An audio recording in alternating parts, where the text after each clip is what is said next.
दोस्तों अभी हमने आपको संख्या रेखा, परिमेय संख्याएं और अपरिमेय संख्याओं के बारे में बताया। अब देखते हैं कि वास्तविक संख्याएं क्या होता है, यानी रियल नंबर्स। वे संख्याएं जो या तो परिमेय हों या अपरिमेय हों, वास्तविक संख्याएं कहलाती हैं। यानी कि समझिएगा, कल हमने परिमेय और अपरिमेय संख्याएं पढ़ाया था। तो परिमेय और अपरिमेय संख्याओं में आप यानी परिमेय और अपरिमेय संख्याओं को तो पढ़ चुके हैं।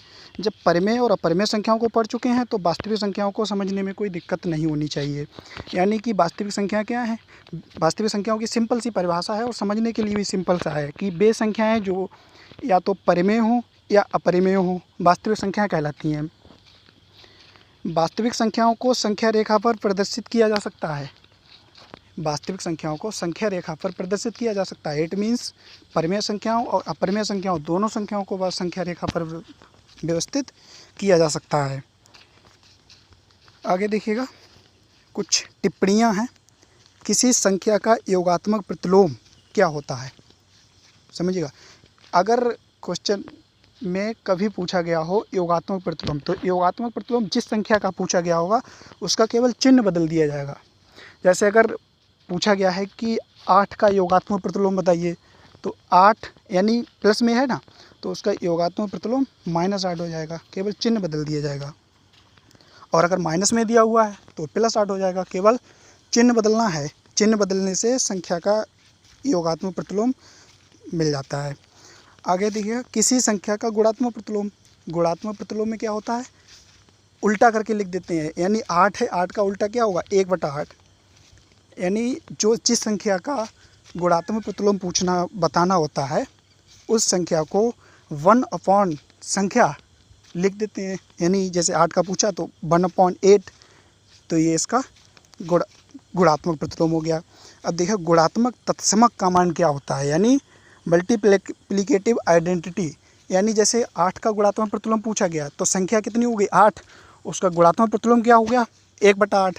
अब इनकी गुणा करेंगे, यानी संख्या और उसके गुणात्मक प्रतिलोम का 8 × 1/8, 8 से 8 कैंसिल हो जाएगा, क्या बचेगा, 1। यही यहाँ पर बताया गया है कि गुणात्मक तत्समक का मान 1 होता है।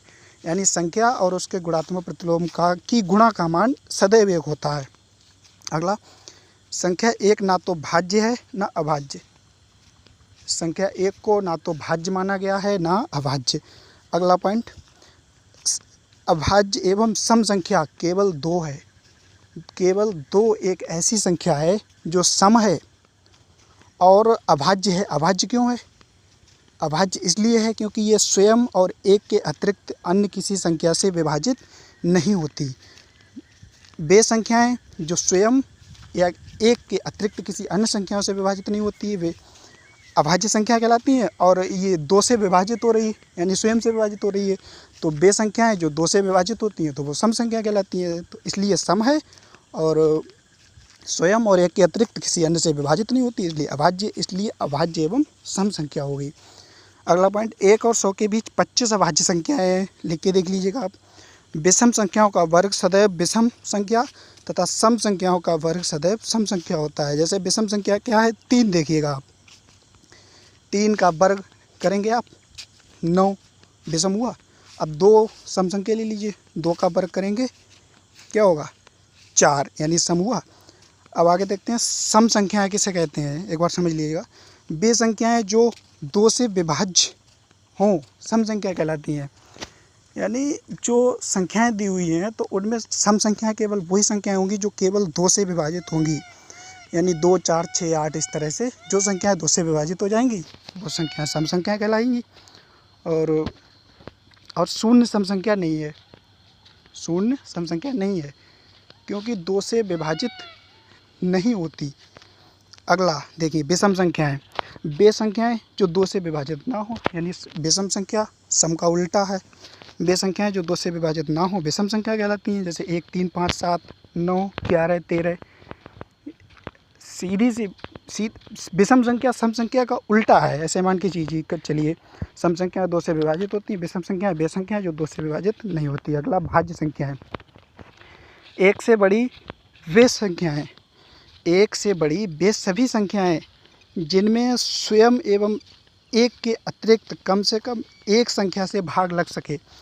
यानी वे संख्याएं जो स्वयं एवं एक के अतिरिक्त कम से कम एक अन्य संख्या से पूरी पूरी विभाजित हो जाए, वे संख्याएं भाज्य संख्या कहलाती हैं। जैसे देखिएगा 6 है, तो 6 को हम 6 से तो कट ही जाएगी, 1 से भी कट जाएगी, इन दोनों के अतिरिक्त ये 2 से भी कटेगी और 3 से भी कट जाएगी, कट रही है ना।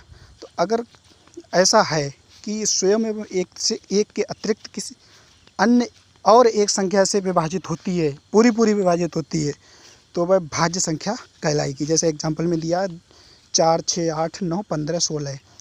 और अभाज्य संख्याएं वे संख्याएं जो एक एवं स्वयं के अतिरिक्त किसी अन्य संख्या से विभाजित ना हो। जैसे बताया 2 अभाज्य संख्या है, क्योंकि स्वयं और एक के अतिरिक्त किसी भी संख्या से विभाजित नहीं होती। 2, 3, 5, 7 ये हैं। अगला 1 अभाज्य संख्या नहीं है, ना ही इसे भाज्य संख्या कह सकते हैं। यानी 1 ना तो अभाज्य संख्या है ना भाज्य संख्या है, सिंपल। दशमलव संख्याएं वे संख्याएं जिनमें दशमलव लगा होता है, यानी जिन संख्याओं में 0.5 मतलब लगा होता है, वे सारी संख्याएं दशमलव संख्या कहलाती हैं। अब देखिएगा 1 जैसे देखते हैं 1.42 है, इसमें से अगर दशमलव हटाएंगे तो दशमलव के बाद जितने अंक हैं, जैसे 1.42 है, तो सबसे पहले इसका क्या करना है, इस संख्या के नीचे एक डिवाइडेशन यानी बटे वाली लाइन खींच लेंगे, जैसे हम कहते हैं। फिर पॉइंट के आगे कितने अंक हैं, 2 हैं, यानी बटे वाली लाइन खींच के नीचे 1 लिखेंगे। अगर पॉइंट के बाद 2 अंक हैं तो 2 जीरो लग जाएंगे, अगर 3 अंक हैं तो 3 जीरो लग जाएंगे, अगर 4 अंक हैं तो 4 जीरो लग जाएंगे। इस तरह से पॉइंट हट जाता। अतः किसी नियत दशमलव के स्थान तक लिखी जाने वाली प्रत्येक संख्या परिमेय संख्या होती है। यानी अगर कोई संख्या है, जैसे ये दिया हुआ है 1.42, इसमें पॉइंट के दशमलव के बाद संख्याएं लिमिटेड हैं, यानी नियत हैं, तो ये परिमेय संख्या है। अब जिसमें दशमलव के बाद संख्याओं मतलब कि कोई लिमिट ही ना हो, लगातार संख्याएं रिपीट होती जा रही हो, वो संख्याएं परिमेय संख्याएं नहीं होती। ऐसी संख्याओं को आवर्ती दशमलव, यानी संख्या रिपीट हो रही, आवर्ती का मतलब होता है कि बार बार आना।